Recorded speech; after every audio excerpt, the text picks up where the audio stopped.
প্রিয় দর্শক, the great ওয়াল শোতে স্বাগত জানাচ্ছি। সাংস্কৃতিক বৈচিত্র্যে সমৃদ্ধ চীনের প্রতিটি অঞ্চলেই ভরপুর নিজস্ব উৎসব আর অনন্য ঐতিহ্যে। তাই তো চীনকে বলা হয় উৎসবের দেশ। হালের ফ্যাশন জগৎ থেকে শুরু করে চলচ্চিত্র, শিল্প, সংস্কৃতি, নানামাত্রিক আয়োজন, চীনের নয়নাভিরাম প্রাকৃতিক সৌন্দর্য ও বৈচিত্র্যময় জীবনধারার গল্প সবকিছুই থাকছে আমাদের এই অনুষ্ঠানে। বরাবরের মতো আপনাদের সঙ্গে আছি আমি রাউজায়ে জাবিদ ঐশী।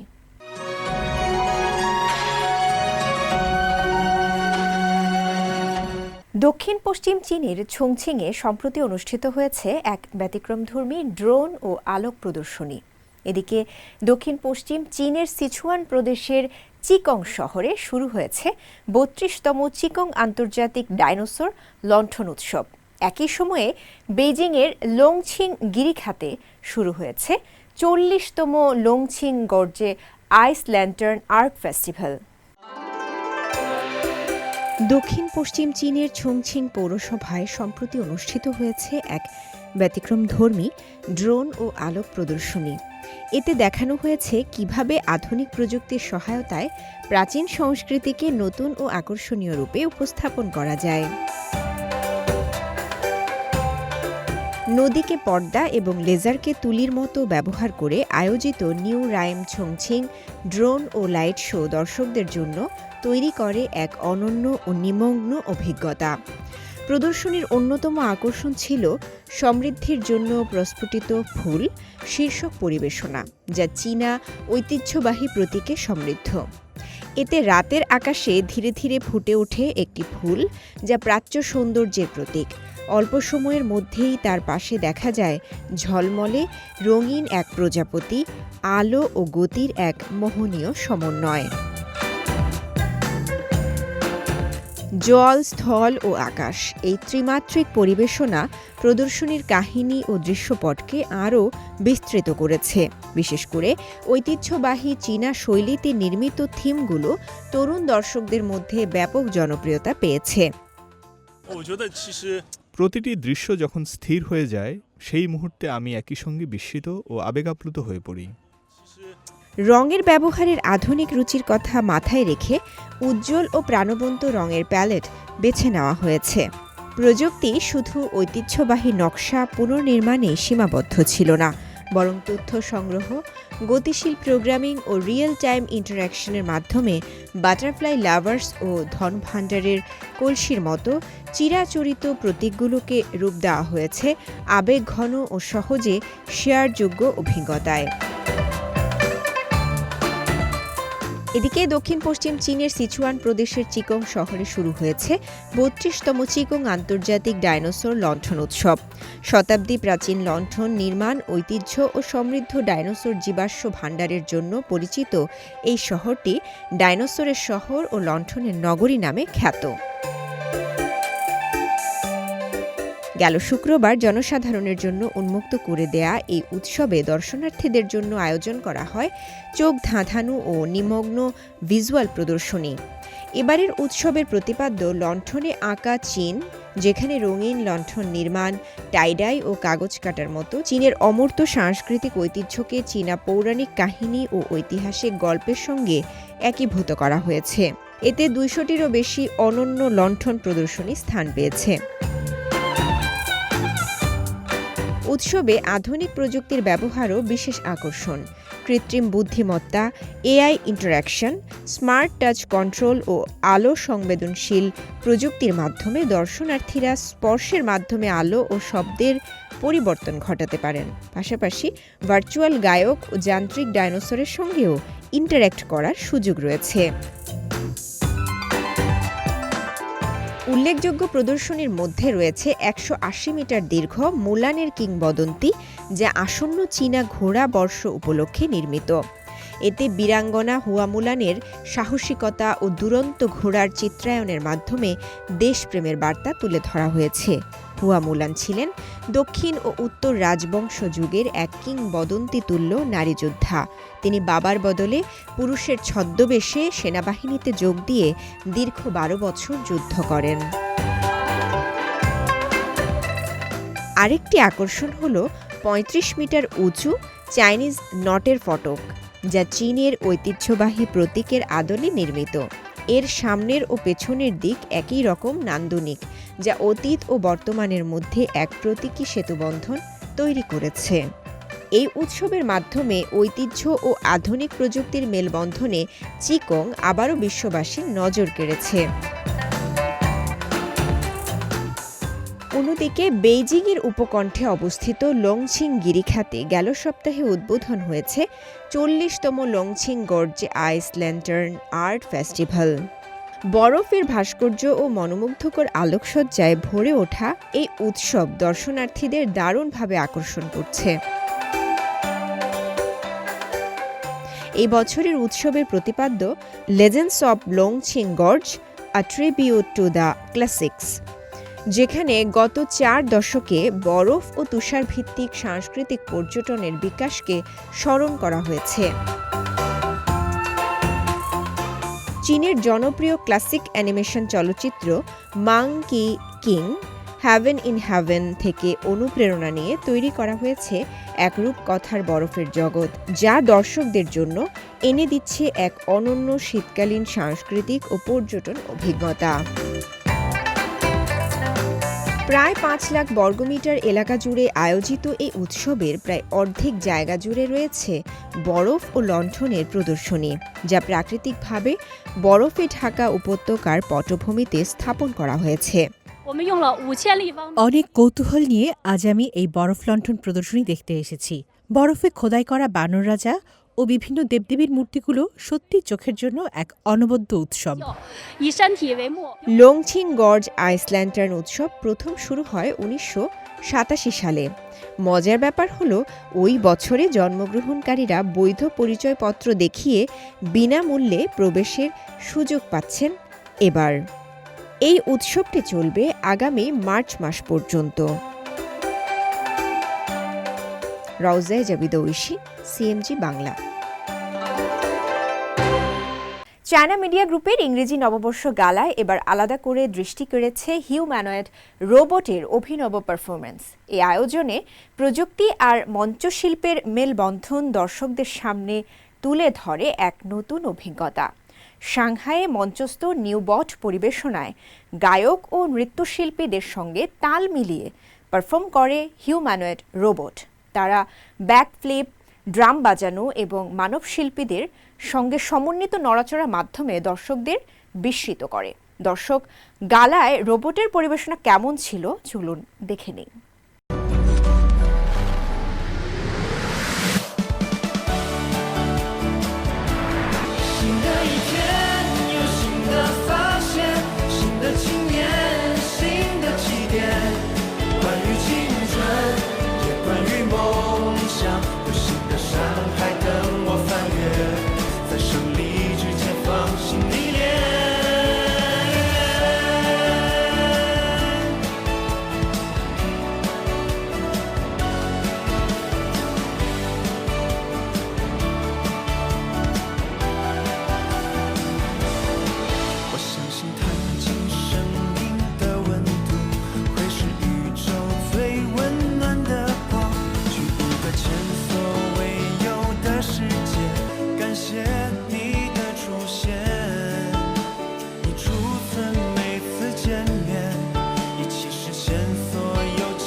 青春聚散总有时，和微笑走走一回。今天我带我新助理零星巧手呀，这么灵活啊！因丰收的魔术哦，呀，这么灵巧啊！还不错吧？呵，行啊，来，杯子交给我，有点悬，可以，感觉非常好。感觉你不想干了，是不是？最厉害是看这边，哇，还有受力量的小米，哇，天哪，瓜，这么大的南瓜，谢谢大家。哇，太厉害了！ প্রাচীন সিল্ক রোডের সুতি কাগার হিসেবে চীনের উত্তর পশ্চিমাঞ্চলের শহর সিআন শুধু একটি নগরী নয়, বরং পূর্ব ও পশ্চিমের সভ্যতার সেতুবন্ধন। হাজার বছরের পুরনো এই শহর থেকে শুরু হয়েছিল বিশ্বের সঙ্গে চীনের যোগাযোগের এক ঐতিহাসিক অধ্যায়। সেই ইতিহাসের পথ ধরে সিআনের ভূমিকা নিয়ে থাকছে রিপোর্ট। চীনের উত্তর পশ্চিমাঞ্চলে শায়ানসি প্রদেশের রাজধানী সিয়ান, প্রাচীনকালে যার নাম ছিল ছাংআন, যা ছিল সিল্ক রোডের সূচনাবিন্দু। খ্রিস্টপূর্ব 202 সাল থেকে খ্রিস্টীয় 907 সাল পর্যন্ত পশ্চিম হান ও থাং রাজবংশ সহ একাধিক চীনা সাম্রাজ্যের রাজধানী ছিল এই শহর। সিআন রেলওয়ে স্টেশন থেকে বের হলেই চোখে পড়ে তামিং প্রাসাদের তানফং গেটের বিশাল ধ্বংসাবশেষ। থাং রাজবংশের সময় এটি ছিল রাষ্ট্রীয় প্রবেশদ্বার। প্রায় 1300 বছর আগে বিশ্বের নানা প্রান্ত থেকে আগত দূতেরা এই ফটক দিয়েই প্রবেশ করতেন তৎকালীন বিশ্বের সবচেয়ে শক্তিশালী সাম্রাজ্যে শ্রদ্ধা জানাতে। এই ছাংআন থেকেই উটের কাফেলা মরুভূমি পেরিয়ে ছুটে যেত পশ্চিমে, আর চীনের দক্ষিণ পূর্ব উপকূলীয় শহর ছুয়ানচৌ থেকে জাহাজ পাড়ি দিত সমুদ্রপথে। সেই বাণিজ্য ও সাংস্কৃতিক বিনিময়ের নিদর্শন আজও ছড়িয়ে রয়েছে ইউরোপ ও এশিয়ার নানা প্রান্তে। এরই একটি উজ্জ্বল উদাহরণ তুরস্কের ইস্তাম্বুলে অবস্থিত তোপকাপি প্রাসাদ জাদুঘর। 1478 সালে নির্মিত এই প্রাসাদ ছিল অটোমান সাম্রাজ্যের কেন্দ্র। এখানে সংরক্ষিত রয়েছে হাজার হাজার চীনা শিল্পকর্ম, চিত্রকলা, ক্যালিগ্রাফি, স্বর্ণ ও রৌপ্য শিল্পকর্ম সহ প্রায় 12,000 চীনা মাটির বাসন। আজ তোপকাপি প্রাসাদে প্রদর্শিত এই চীনামাটির শিল্পকর্মগুলো শুধু সৌন্দর্যের নিদর্শন নয়, বরং ইউরেশিয়া জুড়ে বিস্তৃত সভ্যতার বিনিময়ের জীবন্ত ইতিহাস। প্রাচীন সিল্ক রোডের সেই পথ চলার কেন্দ্রবিন্দু হিসেবে সিআন আজও স্মরণ করিয়ে দেয় সভ্যতার অগ্রযাত্রায় যোগাযোগ ও বিনিময়ের ভূমিকা কতটা গভীর। রওজায়ে জাবিদা ঐশী, সিএমজি বাংলা। চীনে শীত মানে শুধু আর ঋতু পরিবর্তন নয়, বরং উৎসব ও পর্যটনের হাতছানি। আর শীত কেন্দ্রিক পর্যটন ঘিরে দেশটির নানা আয়োজনে ভিন্ন মাত্রা যোগ করেছে। এবারের শীতে পর্যটকরা নতুন নতুন অভিজ্ঞতা নিতে ভিড় করছে দেশটির উত্তর ও উত্তর পশ্চিমাঞ্চলে। সেখানে বরফ ও তুষারকে কেন্দ্র করে গড়ে উঠছে সৃজনশীল পর্যটন কেন্দ্র, যা বাড়াচ্ছে স্থানীয় অর্থনীতি ও কর্মসংস্থান। পূর্ব চীনের শাংতং প্রদেশের চিনান শহরের সিউরু মাউন্টেন সিনিক এরিয়ায় শীত এলেই বদলে যায় পুরো দৃশ্যপট। পাহাড়ি ক্যানিয়নের ভেতর প্রাকৃতিকভাবে তৈরি হয় বিশাল বরফ প্রপাত। প্রায় 30,000 বর্গমিটার এলাকা জুড়ে ঝুলে থাকা বরফের পর্দা আর বরফ শলাকা কাচের মতো ঝকঝক করে, যা পর্যটকদের জন্য তৈরি করেছে এক অনন্য শীতকালীন ল্যান্ডস্কেপ। এবার দর্শনার্থীদের জন্য অভিজ্ঞতা আরও আলাদা করতে পার্ক জুড়ে যুক্ত করা হয়েছে আগুনের উপাদান। কয়েক ধাপ পরপর চুলা আর প্রতি 100 মিটারে কাঠের কেবিন, বরফ আর আগুনের মিশেলে তৈরি হয়েছে উষ্ণ ও রোমাঞ্চকর পরিবেশ। দর্শনীয় সৌন্দর্যের পাশাপাশি এখানে চালু হয়েছে 20টিরও বেশি হস্তশিল্প স্টুডিও। পর্যটকরা নিজেরাই তৈরি করতে পারছেন স্যাশে, চকলেট সহ নানা স্মারক। শিশুদের জন্য আইসেলেজ ও স্নো টিউবিং পার্ক পরিবারগুলোর জন্য বিশেষ আকর্ষণ। নতুন বছরের পর থেকে এখানে দর্শনার্থী ও আয় দুটোই গত বছরের তুলনায় দ্বিগুণের বেশি বেড়েছে। উত্তর পশ্চিম চীনের নিংশিয়াং হুই স্বায়ত্তশাসিত অঞ্চলের ইনচুয়ান শহরেও চলছে আইস অ্যান্ড স্নোপাস মডেল। ইউএহাই লেকে বিশেষ লাল সুরক্ষা পোশাক পরে বরফ ঠান্ডা পানিতে ভেসে থাকার আইস ফ্লোটিং অভিজ্ঞতা দিচ্ছে ভিন্ন মাত্রার প্রশান্তি। সপ্তাহান্তে কাছাকাছি শহরে এসে এমন আরামদায়ক অভিজ্ঞতা নিতে ভালো লাগে, খুবই চাপমুক্ত লাগে। 这种无脑放松的过程，我觉得还挺解压的。 সিংসিয়াংয়ের ওরমোচির পিংসিলিয়াং গ্রামে বরফ পর্যটন বদলে দিয়েছে গ্রামীণ জীবন। এক সময়ের দরিদ্র এই গ্রামে এখন ৮০% বেশি পরিবার হোমস্টে চালায়, আর পর্যটন থেকে আসে মোট আয়ের ৭০% বেশি। এদিকে সাইরাম লেকে শীত মৌসুমে পর্যটকদের আকর্ষণ করছে নতুন করে তৈরি করা নীল বরফের জলপ্রপাত। প্রতিটি জলপ্রপাতের উচ্চতা ১০ মিটার এবং মোট বিস্তৃতি প্রায় ১৫,০০০ বর্গমিটার। নভেম্বর মাস থেকেই কর্তৃপক্ষের কর্মীরা বিশেষ কাঠামো স্থাপন করে পানি ছিটিয়ে এই বরফের জলপ্রপাত তৈরি করেছেন। জমে যাওয়া পানি প্রাকৃতিক ঝর্ণার মতোই স্তরে স্তরে বরফে রূপ নিয়েছে, যা এক ধরনের মনুষ্য সৃষ্টি হলেও প্রাকৃতিক সৌন্দর্য বজায় রেখেছে। শীতের সূর্যালোকে নীল বরফের ঝলমলে আভা লেকের চারপাশে এক অনন্য দৃশ্য তৈরি করেছে। এই ব্যতিক্রমী বরফের জলপ্রপাত দেখতে প্রতিদিনই ভিড় জমাচ্ছেন দেশি বিদেশি পর্যটকরা, যা সাইরাম লেককে শীতকালীন পর্যটনের নতুন আকর্ষণ হিসেবে তুলে ধরছে। সোশ্যাল মিডিয়ায় ব্যাপকভাবে ছড়িয়ে পড়ার ফলে নীল বরফের এই জলপ্রপাতগুলো সাইরাম লেকে শীতকালীন পর্যটকদের জন্য নতুন মাস্ট সি গন্তব্যে পরিণত হয়েছে। বরফ আর তুষার চীনে এখন শুধু প্রকৃতির উপহার নয়, বরং উদ্ভাবনী পর্যটনের শক্তিশালী চালিকা শক্তি। আল আমিন আজাদ, সিএমজি বাংলা। চীনের পর্যটন মানচিত্রে এখন আর শুধু দর্শন নয়, অভিজ্ঞতাই হয়ে উঠছে মূল আকর্ষণ। ঐতিহ্য, সংস্কৃতি আর আধুনিক প্রযুক্তির মেলবন্ধনে দেশজুড়ে গড়ে উঠছে নতুন ধরনের হ্যান্ডস-অন সাংস্কৃতিক পর্যটন। গ্রাম থেকে মহানগর, দেশি ও বিদেশি পর্যটকরা এখন ইতিহাসকে ছুঁয়ে দেখছেন, নিজের হাতে তৈরি করছেন শিল্পকর্ম কিংবা প্রযুক্তির সহায়তায় ফিরে যাচ্ছেন হাজার বছরের অতীতে। এই সাংস্কৃতিক অভিজ্ঞতা ভিত্তিক পর্যটন চীনের পর্যটন শিল্পে এনে দিয়েছে নতুন গতি ও ভোক্তা উন্মাদনা।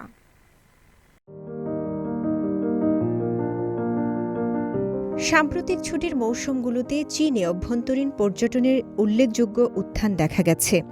বিভিন্ন প্রদেশের মানুষ ভিড় জমাচ্ছেন এমন সব গন্তব্যে যেখানে শুধু দেখা নয়, সংস্কৃতিতে অংশগ্রহণেই মূল আকর্ষণ।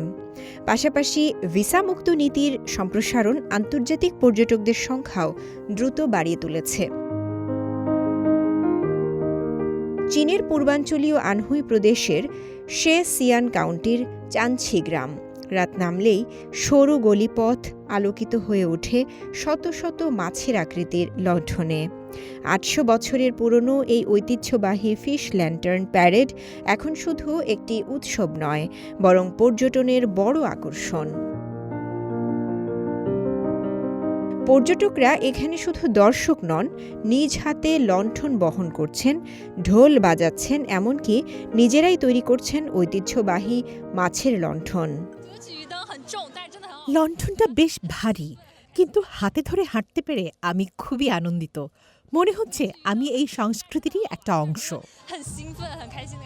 এই অংশগ্রহণমূলক পর্যটনের ফলে চানছি গ্রামে লণ্ঠন উৎপাদন, ভাড়া, সাংস্কৃতিক পারফরমেন্স ও স্মারক বিক্রির মাধ্যমে তৈরি হয়েছে একটি সম্পূর্ণ অর্থনৈতিক চেইন।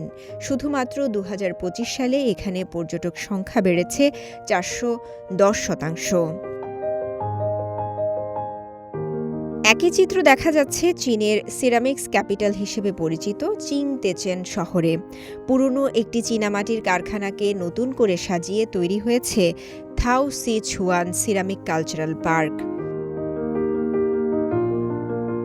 প্রতি সপ্তাহে এখানে বসে জমজমাট নাইট মার্কেট। দেশি বিদেশি শিল্পীরা নিজেদের তৈরি চীনামাটির শিল্পকর্ম নিয়ে আসছেন, আর পর্যটকরা তা কিনে নিয়ে যাচ্ছেন স্মৃতি হিসেবে। আমি চীনা সিরামিক সম্পর্কে আরও জানতে চেয়েছিলাম। এখানে এসে মনে হচ্ছে ইতিহাস আর শিল্প একসঙ্গে জীবন্ত হয়ে উঠেছে। শুধু শিল্পকলা নয়, ঐতিহ্যবাহী পোশাক ও রাজকীয় ইতিহাসও বিদেশি পর্যটকদের টানছে। বেইজিংয়ের ফরবিডেন সিটির কাছে একটি হানফু অভিজ্ঞতা কেন্দ্রে দেখা গেল যুক্তরাষ্ট্র থেকে আসা পর্যটক জায়েদ ও তার বোনকে। এই পোশাক পরে মনে হচ্ছে আমি প্রাচীন চীনে চলে গেছি। সংস্কৃতির ভেতরে ঢুকে পড়ার অনুভূতিটা দারুণ। চীনের ইতিহাস যেন এখানে সময়ের সীমানা ছাড়িয়ে এসেছে। ঐতিহ্যবাহী পোশাক পরে পর্যটকরা নিজেদের ফিরে পাচ্ছেন প্রাচীন রাজবংশের সময়ে। সরকারি তথ্য অনুযায়ী 2025 সালে শুধু বেইজিংয়েই বিদেশি পর্যটক এসেছে 54 লাখের বেশি, যা আগের বছরের তুলনায় 39% বেশি। হুবেই প্রদেশে কবিতা আবৃত্তির মাধ্যমে ফ্রি প্রবেশ, হনানের খাইফেংয়ে হলোগ্রাফিক ইতিহাস, চ্যাচিয়াংয়ের লিয়াংচৌতে ভিআর ভ্রমণ, সব মিলিয়ে চীনে সংস্কৃতি ও পর্যটনের এই নতুন সংযোজন বদলে দিচ্ছে ভ্রমণের সংজ্ঞা।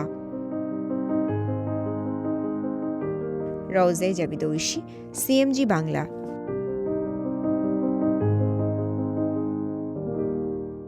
প্রিয় দর্শক, দ্য গ্রেট ওয়ার্ল্ড শো আজ এ পর্যন্তই। আমাদের অনুষ্ঠানটি টেলিভিশনের পাশাপাশি সোশ্যাল মিডিয়ার মাধ্যমে দেখতে www.facebook.com/cmg বাংলা এবং ইউটিউব চ্যানেল সিএমজি বাংলাতে ভিজিট করতে পারেন। পরবর্তী পর্বে নতুন কোনো আয়োজন নিয়ে দেখা হবে আপনাদের সঙ্গে। সে পর্যন্ত সবাই ভালো থাকুন, সুস্থ থাকুন। চাইছেন।